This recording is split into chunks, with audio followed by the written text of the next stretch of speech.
The passionate leader. Because leadership without passion is just a title. Meeting. We got a collapse in the garage. Get the squad back living in here.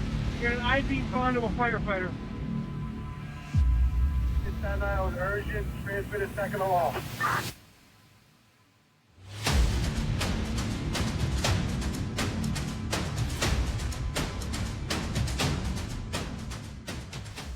Ask yourself this. What's stopping you from stepping up? Fear, doubt, waiting for the perfect moment? Christian Schuele didn't start until he was 33 and started carving out a 22-year career on the job. From the truck to the training ground, from leading recruit schools to chasing down investigations, he built a career on tackling challenges head on. He's proof that it's never too late, never too tough, and never too far gone to make an impact. And that's exactly who you're about to hear from. Christian is the owner of Old Man Copper, a retired lieutenant with the Clearwater Fire Rescue Department. Over his career, he rode rescue, spent nearly a decade on Truck 48, served as a shift training and safety officer, ran 6 recruit schools, and later worked as a fire investigator and inspector before retiring. Along the way, he earned certifications in Fire Officer 2, Fire Instructor 3, served as a peer fitness trainer and counselor, and built training programs that outlived his time in the uniform. Today, he shares his lessons in leadership, mental health, and how to deal with the bad apples that can poison a crew if left unchecked. Off the job, he's passionate about fitness, music, and bourbon, but at his core, he's still a teacher, a leader, and a servant to the fire service. Passionate leaders, welcome to the show, my man, Christian Schuele. How are you tonight? Awesome. So we were just talking before I hit the record button. Christian and I were able to link up on Instagram. He's got a really good product out there, one that I am not able to grow facial hair to make work, Same. but Yeah. we're certainly going to we're going to dive into that. But for those of you that might not know, or for the listeners, I should say, that might not know a lot about your career, why don't you kind of walk us through, what really led you to get into the fire service and stuff like that? Well, that's a good question. I wasn't one of these guys that really knew, like at 18 or 16, that, hey, I'm going to be a firefighter, and jumped right into it, post high school. I was not the best student, but I got out of high school, went to college, flunked out, and went back, but and then finally passed. But I didn't pass till I was 23. Anyhow, I was a big fitness guy, competitive bodybuilder, and a competitive strength strongman competitor. But I worked at I started doing professional personal training. I mean, not just the weekend certificate guys that were, you see it like Golds or, Life Fitness or something. I was at some private boutique gyms. And so what ended up happening was, I was finding out at about 28 years old that it really wasn't going to be something I wanted to do for the rest of my life. Excuse me. And so I was working for the Ironman Institute, which is a personal training wing of the Ironman Triathlon Corporation. And we were doing fitness testing for a local fire department, and that was Palm Harbor Fire Department. And the guys, I just hit it off with them, and we were just having a blast. And one of the fellas just looked over at me and says, you should be a fireman. And I was just like, that little light goes off, Sure. Yeah. And so, but, to be honest with you, it still took a couple of years for me to really kind of go, okay, that's what I want to do. But when I hit 30, I just realized, if you're at 30, I was not doing well. I mean, just couldn't really get my shit together. So, it kind of reared its head within my mind, and I talked to my wife at the time, and she said, go for it. So I ended up in Pinellas County here, it's right outside of Tampa. It's not, you don't go take a civil service exam and then go into the department, or they pay for your academy and everything through the exam. No, you have to pay for your education and the training, and then you get picked up once you become minimally qualified. So I still kind of farted around a little bit, But at like 31, I started the process. Actually, crazy enough, I started it on 9/11, literally the day of the Twin Towers. I'd Wow. gotten home from uh, a competition I had done up in North Carolina, and woke up that morning at 9/11. Didn't put on a TV, just and back then we had CD players in our cars, so I threw the CD in my truck. And I went down, and that was the day that I registered for the academy. But I went in there and was like, no one would help me. And No way. yeah, and I saw everybody kind of cuddled around the TV, and the woman finally turned around and said, what can I do for you? I said, well, I'm here to register for the fire academy. And she was like, we're going to need him. And I said, okay. And then she kind of turned the TV, and I realized, still not fully sure what happened, but that's when it started. So I Mm, figured, it was kind of a prophetic that day. yeah. But I ended up going through EMT school, um, and then I cranked out that, and then I went into a full-time academy, which was 11 weeks, 40 hours a week. Uh, I cranked that out. Believe it or not, I did not fully pass my test, so I screwed up on oh good Lord, on a connection. Like I didn't Mm, connect something correctly.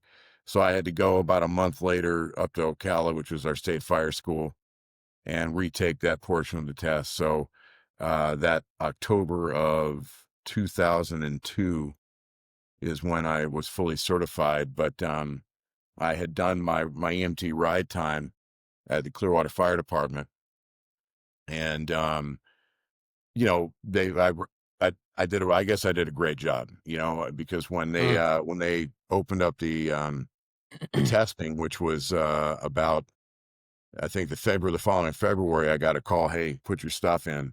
And so I ended up putting my stuff in, and did really well in the interview. And I think I interviewed on a Monday, and was pretty much hired by Thursday. I'd And that say you did started. really well in the interview. Yeah, I'm sure you've had those times when, you were just firing on all cylinders, Yeah. and yep. And I can't say I've always been like that, but I walked in, and I wanted that job so bad. And Clearwater Fire Department, at the time, was really the place to be. And I was dying. I mean, it was my dream to get into specifically that department. I grew up in a town called Largo, which is borders Clearwater. So, Largo and Clearwater, that whole area was my stomping ground. So it was like a local boy made good, and I was really excited about that. So that started in March uh, March 10th of 2003. Nice. Yeah. So I mean, it wasn't too terribly long to get you. I mean, that's awesome. Had you kind of had any other departments, kind of targeted if it had fallen through with where you Well, made it or no? there was that gap between the October and February. So I had interviewed at oh God, what was that? Not Treasure Island. It was for some reason I'm just drawing a blank right now, but Mm, it's a small island off the coast, a little bit south of south of the Skyway Bridge, and Siesta Key. That's it. I had interviewed at Siesta Key, and done really well there, but they just hadn't gotten back with me. And that was like in mm. November that I had interviewed. And I'm sure through, I probably didn't, they did, if they wanted me, they would have picked me up. So, Yeah. um, Yeah. yeah. And I had done what a lot of people do down here, is started to kind of scattergun, started putting applications in everywhere, doing everything I could. Mm, I know when I did get picked up from Clearwater, the very next day I got a call from Pasco County Fire, pretty much saying, hey, you've got a job if you want it. And Pasco's the county north of us. Um, the Not a whole lot. Back then wasn't now it's a huge department, but back mm. then it wasn't. No. Any any regrets by not taking, looking in deeper into that offer? Or are you pretty content with sticking with Clearwater? Well, I'm not a whole big guy on looking back. Mm, And you know, Clearwater was from the time that I started the whole process. That was where I wanted to be. Like when I did I did my ride time there purposefully. Um, and I just was laser focused on getting in there. The big thing was at the time, they wouldn't hire EMT. So I'm not a medic. hmm. But at that point in time, brother, I don't know how I did so well. I did so well on the interview, and just they scored me like number two on the interview out of there was like Nice. 115 people. Yeah. And even though I wasn't a medic, they were like, well, would you be interested in doing them when you get on? And at the time, sure, I was interested. I said, I'll Yeah. do whatever it takes, you know? But fortunately or unfortunately, I kind of look back, I think being a medic would have been a good thing.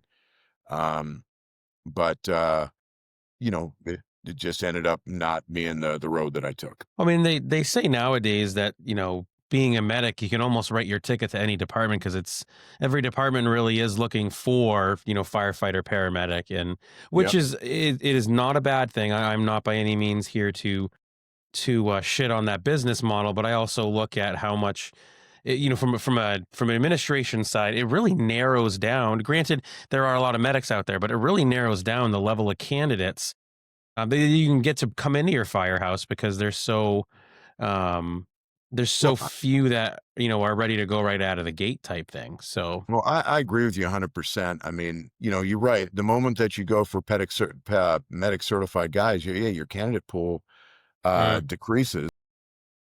You know, you lose a lot of guys that perhaps don't have the time and the money to afford that extra education.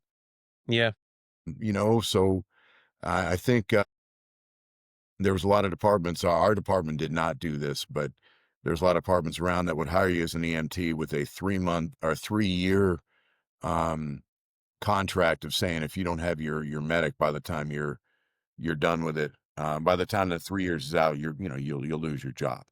But they'll all right. pay for the medic, they'll pay for the training, they'll give you a swap time or whatever, and allow you to get out and do that. So that's been a very creative way to get guys in. I like it. Well, I mean, and I think it keeps people, you know, I can't think of the word I'm looking for today. It's been a long day, but it keeps them optimistic for what the future looks like. Like I don't have to have it now, but I need to get it before, Right. before the 3 years is up. And I think 3 years is that's pretty it's pretty generous. I mean, some departments are within months of getting hired. Yep. No, that's awesome. So, being that you started so late in the fire service, how did that change your perspective compared to the younger recruits that might have been around you during, at the Well, same onboarding time? I think the obvious thing is I had a lot of life experience by that time.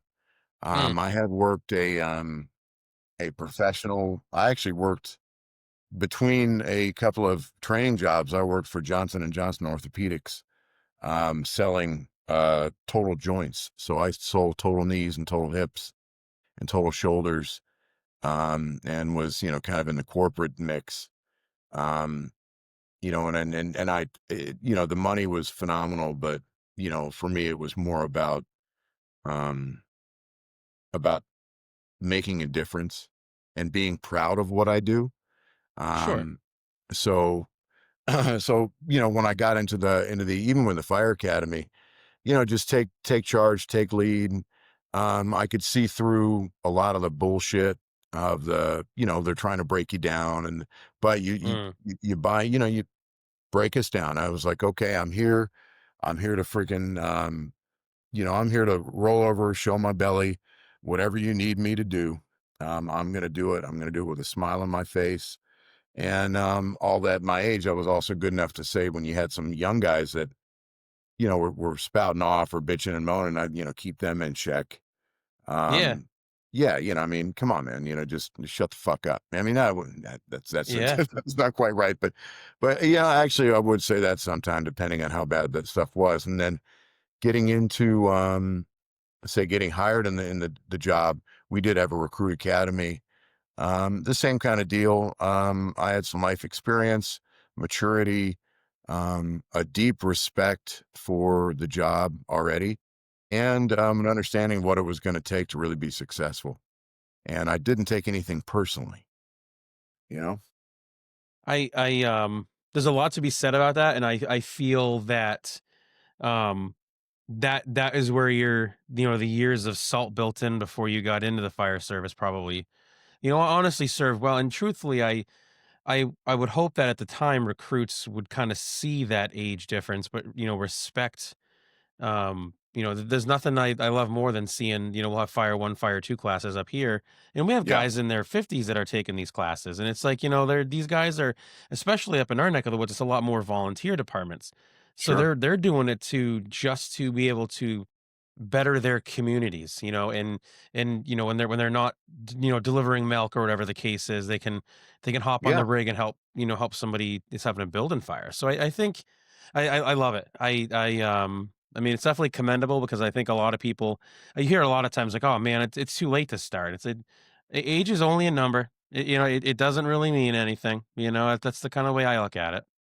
Well, there's a lot of benefits to the age too. I mean, again, just like I said, you can see you kind of understand the game a lot more, Mm, and you get it, and um, you can take a lot more and understand what you have to do. I don't know. I think had I taken that, like, let's say I went for it at 28, like when I first got interested in doing it. I'm not sure that I would have been as successful at that okay. age, Yeah. even 5 years earlier. Because, I had a lot of growing up to do. I was immature. I was young for my years, emotionally, mentally, a big partier. Um, Hmm. Loved women at the time. I'm sorry. Just, Yeah. pussy was more important than anything else, you know. Yeah. And Yeah. yeah, and so when I finally got hired, it was like, I was really, really ready to make this exactly what I wanted it to be. And I had a good understanding of what it was going to take. No, that's you took a question right out of my mouth because I was going to ask if you kind of regretted not hitting it right up earlier in your younger 20s or later 20s. But no, I think I mean any regrets as far as could have retired earlier or could have served longer had you started younger maybe. Yeah, yeah, that's a really good question. And yeah, I've encountered that because I was physically is what really got me. Hmm. I had been a competitive, like I said, a competitive bodybuilder, competitive lifter, and then I got into competitive strongman and Highland Games. I competed at a probably with bodybuilding more of a state level, Highland Games, and strongman was more at a regional up to a national level. And Okay. and had, but when I competed for a good lift. I've been lifting for 45 years. Hmm. But there was that time of about, you know, 1 to 35 that I was just at really heavy weights. And so what I'm getting at is towards the end of my career, my body just gave out. Uh, Fair. just gave Yeah. out. And so you couple that with, I'm an active guy and lifting heavy stuff. You couple with a very incredibly active job and with the Mm, high physical demands, coupled with, sleep loss and deprivation and whatever you want to call, the emotional toll that the job takes, which I actually believe ties into physical hmm. decay, you know. Um, so when I was, I left at 54, and but I've had both my knees replaced now.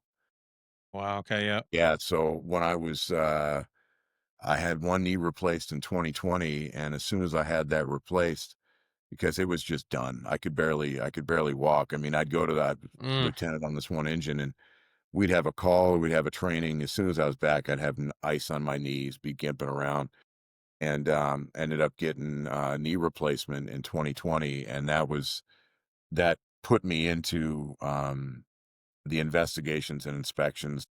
portion of the job because that was, not necessarily, it was a desk job, but now you're out and you're doing stuff, but I didn't have to put the gear on anymore. And with us in Clearwater, because we were investigators and we worked with PD, it was a lateral move, so I didn't lose any money.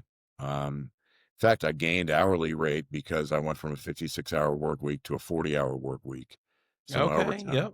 yeah, um, but yeah, brother, it would have been nice to really hit it at like 23. I've had a nephew.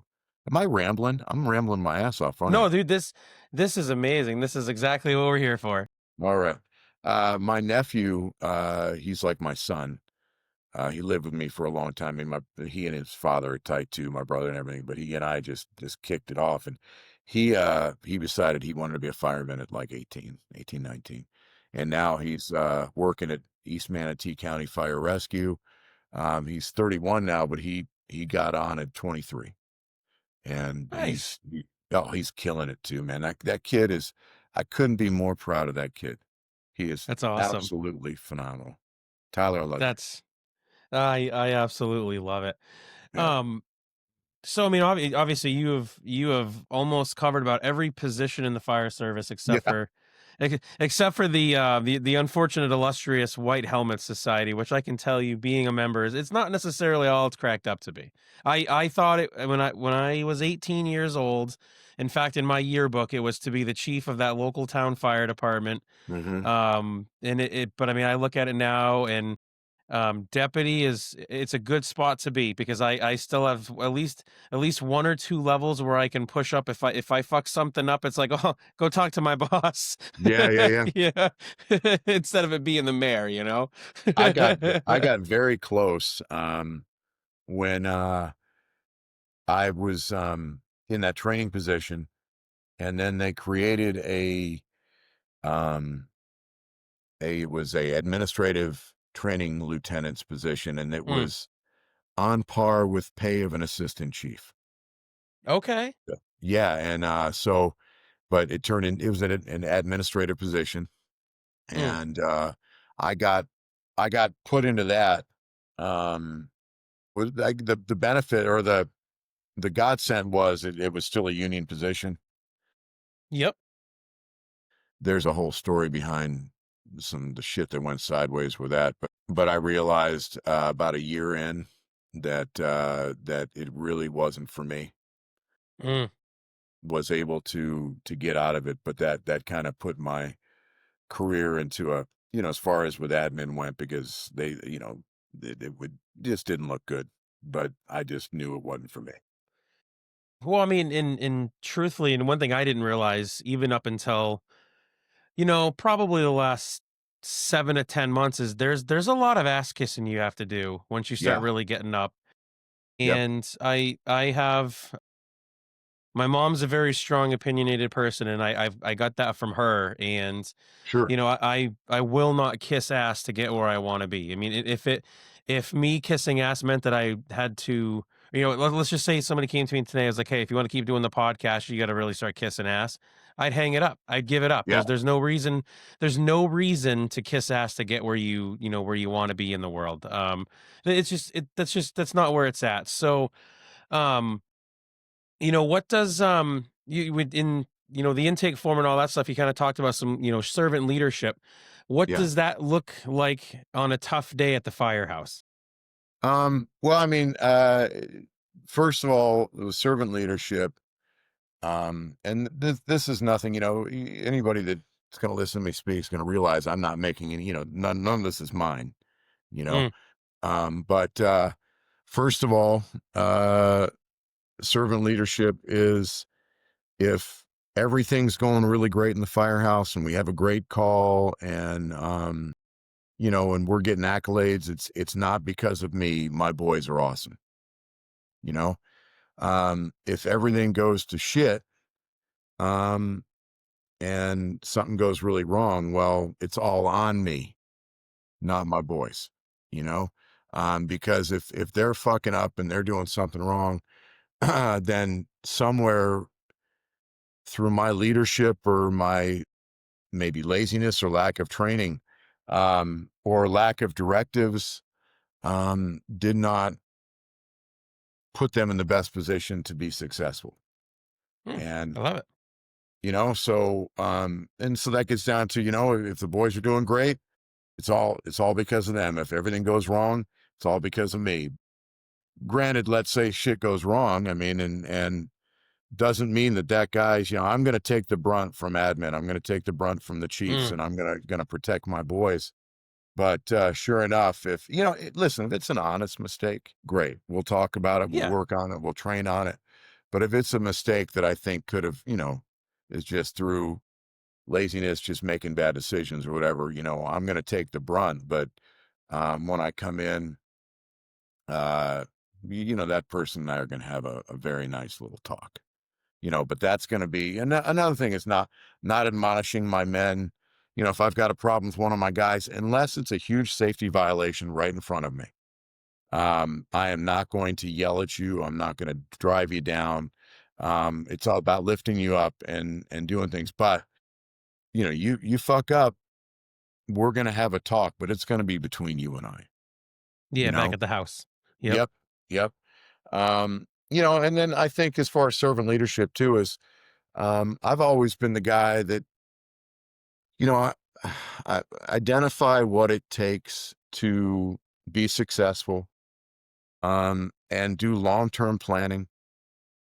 Mm, And basically I swing the axe at it for lack of, no pun intended, but I'm constantly swinging the axe at it. So if that means I'm taking a hmm. class here, let's say I've got a goal 4 years from now, I don't, let's say it's a lieutenant exam, I don't know how many guys, but the exam, which everybody knows is fucking coming, but Hmm. 6 months out from the exam, everybody's like, oh shit, I got to get this class. I got to do that class. And they're all jam packed, and you're like, you know, for me, it was like, okay, um, you know, I, I, I want that lieutenant's, I want that position. And I didn't take my lieutenant exam until I had 11 years on. But it was like, I knew eventually I was going to want to do it. So let's take Mm, the classes that I could take when I could take it. Not to mention, if you're consistently taking those classes, they're going to benefit you in the position that you're in at the time. yeah. Um, Yes. yeah, and so what can you do to really make yourself more marketable? And I hate to use the term marketing. Um, like, I mean, on a sidebar, one of the biggest issues that I've had in the current fire service is when they started calling patients customers. I don't know Yeah. if you ever, Okay. yeah, as soon as you start, that was me personally. I was at I'm gonna get a huge sidebar, probably completely forget what we were talking about, but Keep going. I, yeah, I was at a big. I took a lot of classes at the National Fire Academy. And Okay. I was in a training management class, a 2-week class up there, and got into a respectful argument with the instructor for the class about that patient, the customer thing.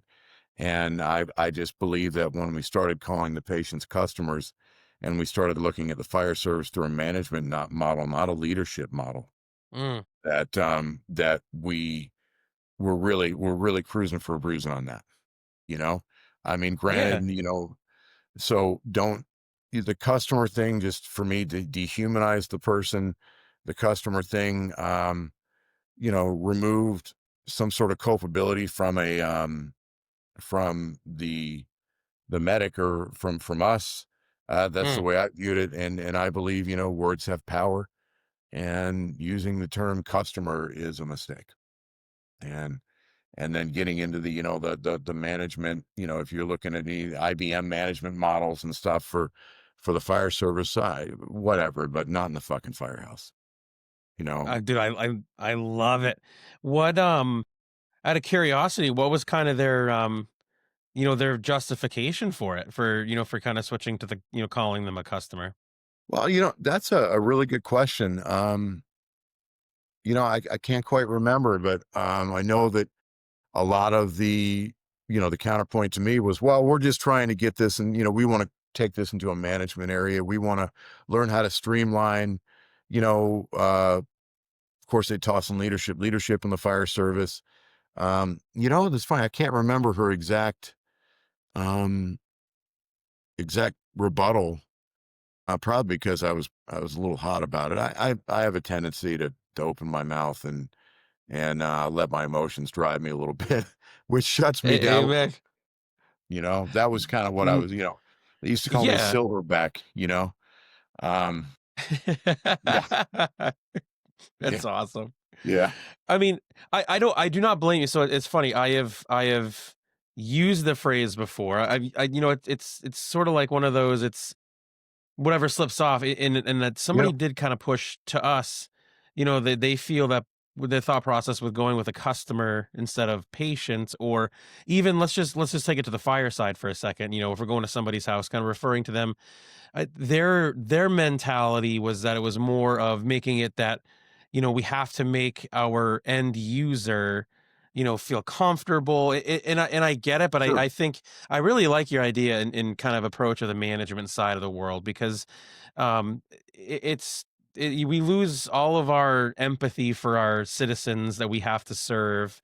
And of course, if I'm going to your house because you burn the bacon, and now your alarms are going yeah, off, you're not a patient. So it's what do we refer to you as? But I mean, and it's there's eventually somebody will come up with, I think, with a good phrase or yep, a way to quantify what our residents are, that is very respectful and makes it yeah. obvious what we're there for. I mean, don't get me wrong, and brother, I respect if that's what you want to use. I'm Mm, not here to tell you what's right and wrong. I'm just telling you, sure, yeah, yeah, yeah, I found that just distasteful, just because I just, I just didn't like the idea. For me, I had this vision in my mind of like, hi, I'm going to show up and, you're my customer sure, and, let's do this, and I didn't like that.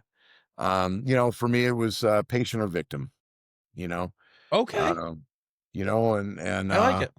yeah, and but again, I got a lot of pushback on that, and, even in our own department, I did not win that war, Mm, but, I made my views known, and I never adopted the vernacular, if you will, yeah, um, but again, when you're in the department, you're there to serve, and if the people that are your betters, for lack of a better term, make the choice for you, then you have to make that choice to yeah.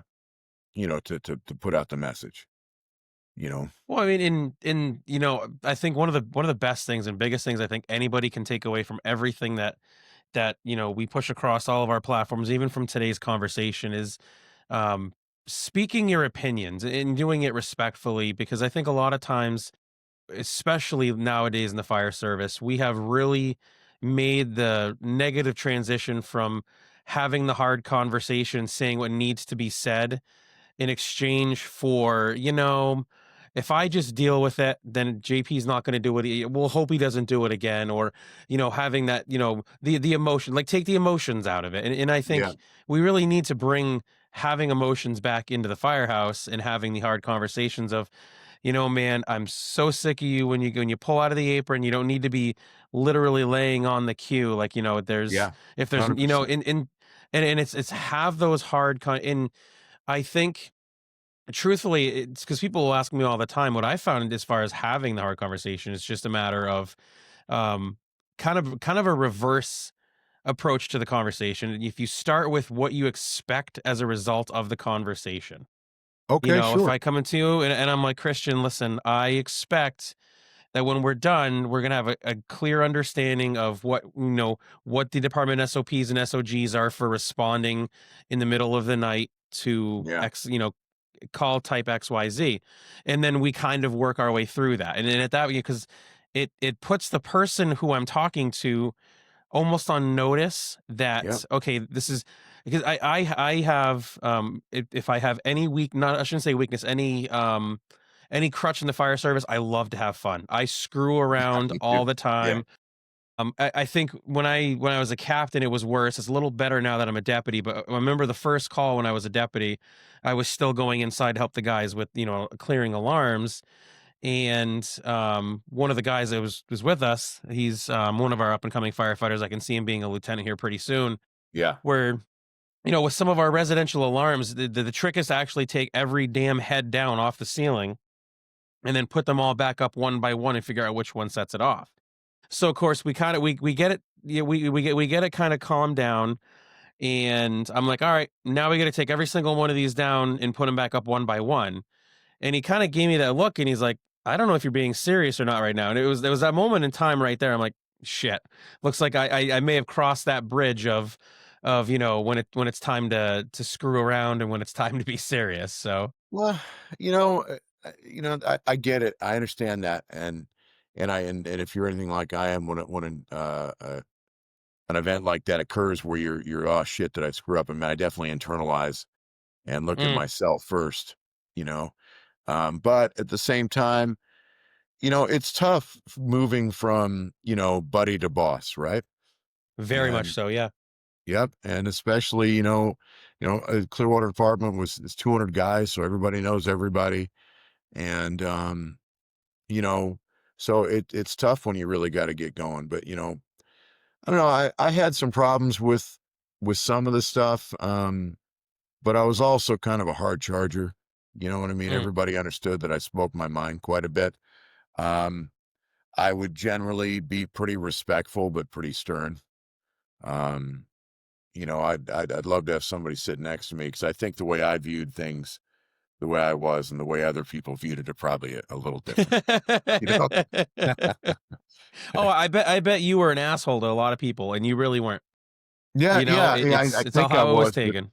yep, yep. But I was just being direct. Hey, no, we're not doing that, and get your shit up. Let's get going. Get that done. I'm done with it.